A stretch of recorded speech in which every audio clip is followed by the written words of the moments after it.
It's with great pleasure that I present to you Megan Howie and Chip Edmonds.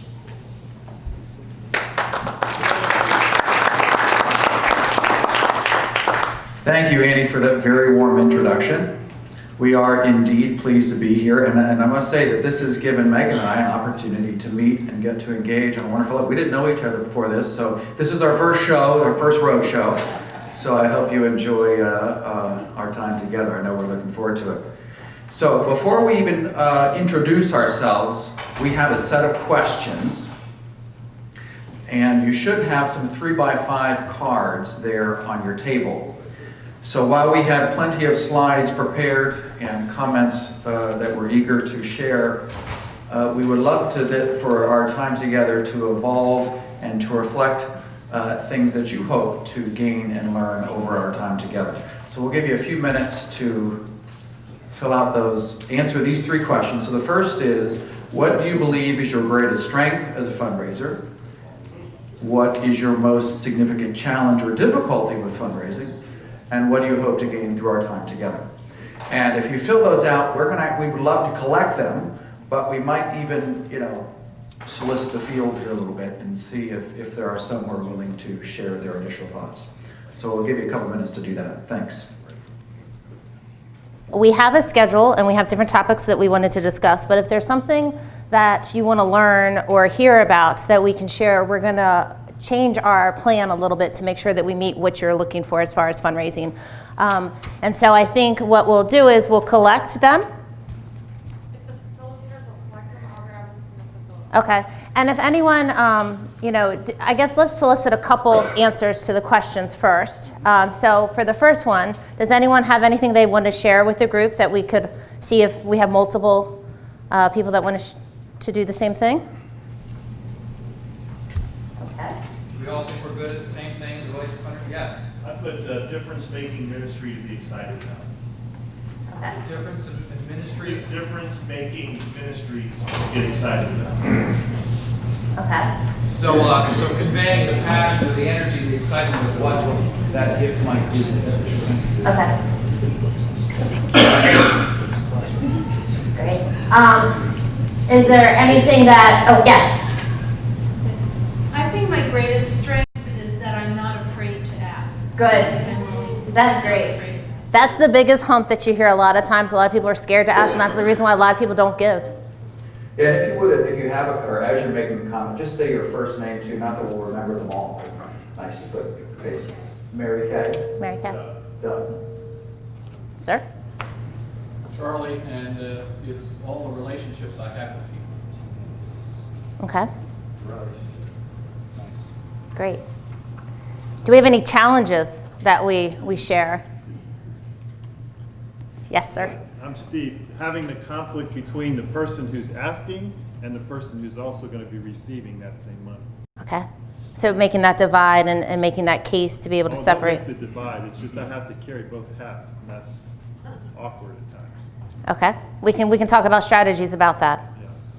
Yes. Mark, competition for the same dollars. Yep. Well, if it's assuring, and we'll explain who we are, but we both work at universities, and I can tell you, out of all the universities, the biggest competition to us is you all in this room. You have regular donors, you have the best annual type of fund, and if they have a choice to give to you, you're in their life every week, if not more. So I think just building that confidence so you know that you can attain that is what we can help you with. Yes? One of the challenges is the naysayers and the negativity as you're planning the campaign, and just that can be emotionally draining. You're trying to move forward and take steps, and then people are like, you shouldn't even be doing that, and all that can be hard. That's a really good point, and that is something that we'll talk A little bit about today is sort of the beauty and is that better? The sort of the beauty and the good that is part of asking someone to make a gift, and that not being an unworthy or something we should not be giving our time and attention to. And in actuality, what we're going to try to do is draw some similarities between what we do and the church and the parish. And we have that at our world called faculty.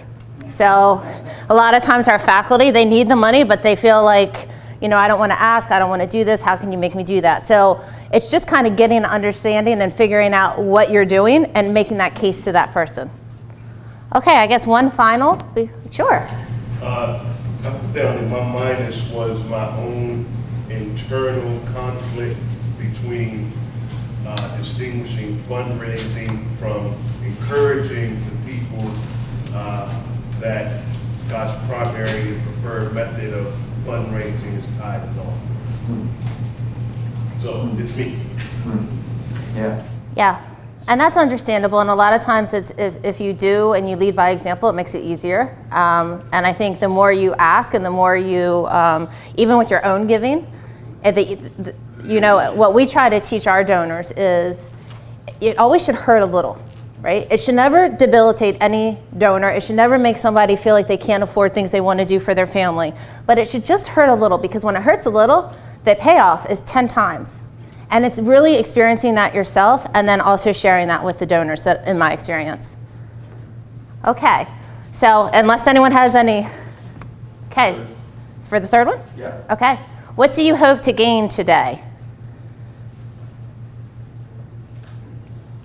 Yes. Discerning, how to discern when you have it's the right time to ask and the right amount to ask that person for. Okay. Okay, that's good. Great question. It's not a magic answer. I wish it could be. It depends on the person and the time, and it's following your gut half the time. But we'll go into that. Yeah, we have several slides committed to making the ask and when, how, etc. Yeah, so that's good, Mark. Thanks. Yeah. Current best practices. Okay. Overall, okay. Okay. Anyone other? Okay, we'll get started. So just to touch on that a little bit, the one thing I've learned over the years is no one's ever really been offended by asking for too much. Sometimes you actually offend people by asking for too little. And usually it's yourself that is the person that gets more offended or more anxious than the actual donor and the prospect. And so it's really feeling comfortable about things. So with that, I'm going to introduce myself. I'm Megan Howie. I work at Johns Hopkins University. I am in charge of the Whiting School of Engineering. I have been there 15 years, but prior to that, I worked at a place called the Foundation Fighting Blindness. So I've been at a small organization and at a complex organization like Johns Hopkins. To put it in perspective, the numbers at Johns Hopkins, we're in a $5 billion campaign right now. And my current fiscal year is usually about 21 million. This year it's 46 million. The largest gift I've raised is 4 million, you know, and I was joking before with Chip, and I don't want to, with all of you you can say prayers, I might be closing a $15 million gift in a couple weeks. But my one thing to share with you, it's not about the numbers. It's the same thing to ask for $100 or $500 as it is for $1 million. And it's the value that it is to the person. And I think sometimes when you look at the big numbers, it's really easy to get lost in that and to take yourself out of that comfort zone. I am Catholic. I was born in Salisbury, Maryland, and I've grown up in Maryland. As you see, I went to Salisbury University, well, it's college, but Salisbury University now, because I vowed to go back to the Eastern Shore when my parents moved me up to the big city of Baltimore, and so I did. I'm involved with United Way. I do a 39-mile walk each year for the Avon Foundation. I volunteer at my sister's place, which is a day shelter in Baltimore. And Our Daily Bread. Once a month I serve coffee there. So that's a little bit about me. And then Chip. Thank you, Megan. And I'm Chip Edmonds, and I'm Vice President for College Advancement at Lycoming College. Lycoming is one of the historically Methodist colleges right up in the north central part of Pennsylvania. Many people know Williamsport because it's home of the Little League World Series. So we're a very happening place in August each year. I have a divinity degree. I went to Duke University. My father is a United Methodist pastor, served in the Baltimore-Washington Conference for the bulk of his years in ministry. He is retired, although as you all know, no ministers technically retire. So he is still doing many weddings, funerals, and all of the above. I have been in my current role for about 7 years, but I've always worked in higher education. and at several different types of institutions. I worked for the Divinity School in fundraising at Duke University and worked for the medical school at Yale before coming back to Lycoming. My church, so I mentioned, I am a PK. I grew up in the Baltimore, Washington Conference.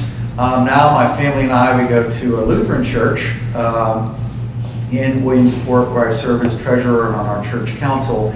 And then in terms of community engagement, we have a lot of opportunities in Williamsport, so serve on the Salvation Army, work with United Way, and Community Concert Association. So why I do this work, as Meg and I were talking and preparing for this, it's not as if you are an 8-year-old child and you say, I want to go into fundraising. Although the nature and character of this work really does grow on you.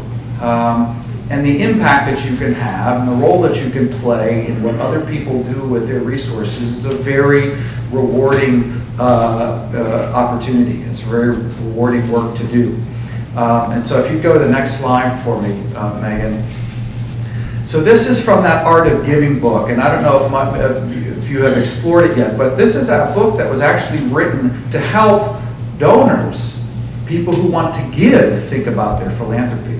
But there are great ways to see this from both sides of the fence. And this is kind of a description of what a gift can do. So you can put a dollar value on your gift, but its greatest value lies in the way it evokes the 4 elements of public life: government, economy, family, and religion. It has the spirit of religion, the bond of family, the urgency of an economic force, and the power of government. Now this is my favorite part, is that it is an act of love that goes from you through others and out into the world to produce a needed change. So this is the work that we get to do, that you as pastors get to do. And so to work with members of your congregations who are at the point where they're saying, I intend to do something beyond my own family needs or beyond my own interests to serve the world. It's a pretty remarkable opportunity. So that's who we are, that's why we do this work, and so we'll move on from there. All right, so another exercise. What we hope, again, as we said, we're going to solicit a lot of information from you over our time together. And we want these hours to be reflective of what you hope to gain and learn. But at the same time, we have a set of questions now. You should have these handouts at your table. I think you can begin to answer these questions, work together with those at your table, with your facilitators. And these are things that we are going to directly solicit and bring back as well. We want to get a sense of what the nature and character of your stewardship looks like at your churches and how you are currently involved. So we'll take 15, 20 minutes and see, and work. We'll come around the room and work tables with you and hear from you as you work through these questions. Thanks. Is that the same one? Yeah.